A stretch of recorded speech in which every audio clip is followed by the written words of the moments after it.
Video from my July 13th, 2014 dive to Santa Barbara Island and the sea lion rookery. First of all, this seemed to be the location where the lobsters spent their summer. Very specifically, this one crevice. I have never seen so many California spiny lobster in one place. They were absolutely everywhere, packed in here, and they all appeared to be legal size. And then you get to Granddad over here, who dwarfed the rest.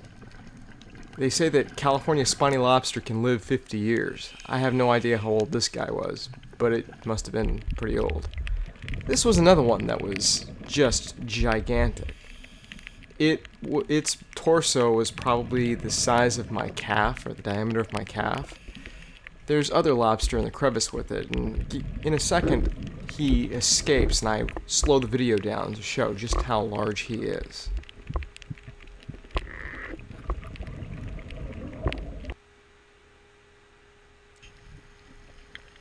This is a green sea anemone. I thought it was fairly pretty. Santa Barbara Island was littered with these guys. My measuring stick touches it and it contracts. This was a cowrie. We found two of them on some rocks on the island. You can see it retract its foot back into its shell there.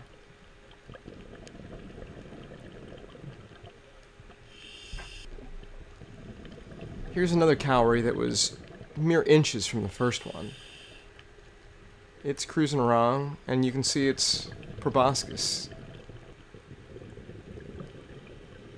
Near the cowries, we found a small hermit crab that I wanted to get some practice with my Macromate Mini.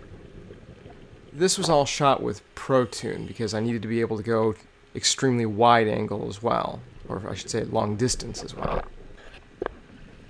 And of course, I know that you're watching this video to see the bat rays. I was fortunate enough to encounter a few on this dive, and they're one of my favorite animals. This one in a second will give us the opportunity to see the feeding behavior. This is the same bat ray after it landed. Bat rays eat shellfish, mussels, clams, that sort of thing. They sift through the sand in order to find their prey, and they've got broad, crushing teeth. Bat rays do in fact have a stinger, so you have to be careful how close you get. This one did not seem to be threatened by me. Watch him eject sand through his gill slits.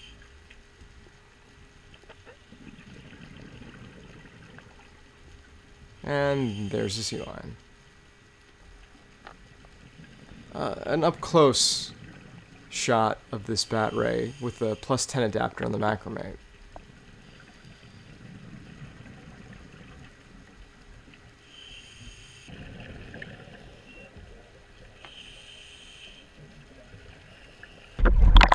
This is the sea lion rookery. Ben! Don't get close to the males! Don't get too close! Don't get too close to the males! As I pan, you'll be able to see the dive boat that I came out on.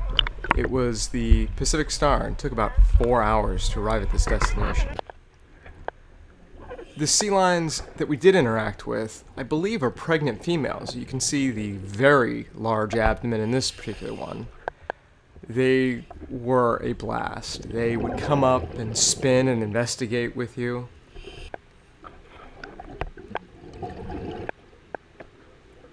They were fascinated by this new creature that was blowing bubbles in their water. As you can see, they use their mouths sometimes, and they're not trying to bite. They just investigate that way, sort of like a dog. And they do get quite close. One brushed up against me, as you saw earlier, and it's a pretty common occurrence.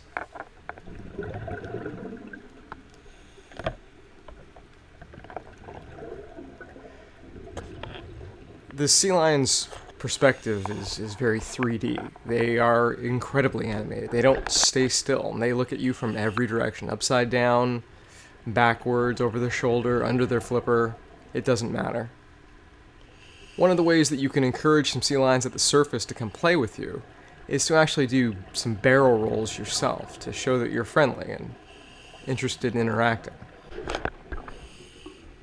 You'll see me demonstrate this behavior at the end of the video.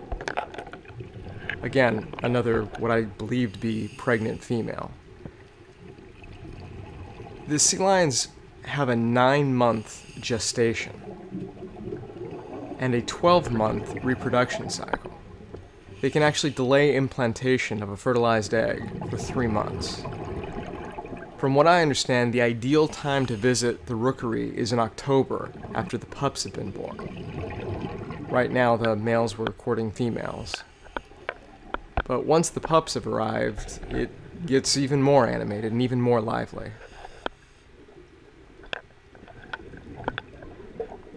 Trying to keep track of these guys, or ladies I should say, on cameras is very difficult.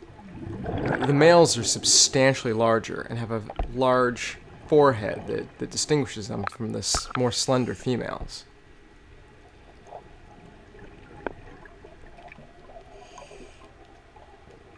During both of the dives at the rookery, the sea lions would come visit us towards the end of the dive, actually underneath the boat.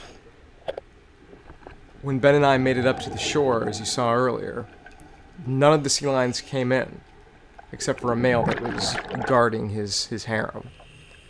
Sea lions are polygamous. They would often appear in groups of 5 or 6, each taking turns darting in to see what these foreign creatures were that were in their territory. Overall, it was a fantastic set of dives. I can't complain. Here you can see just how close and how animated they get to people. Ben being the model.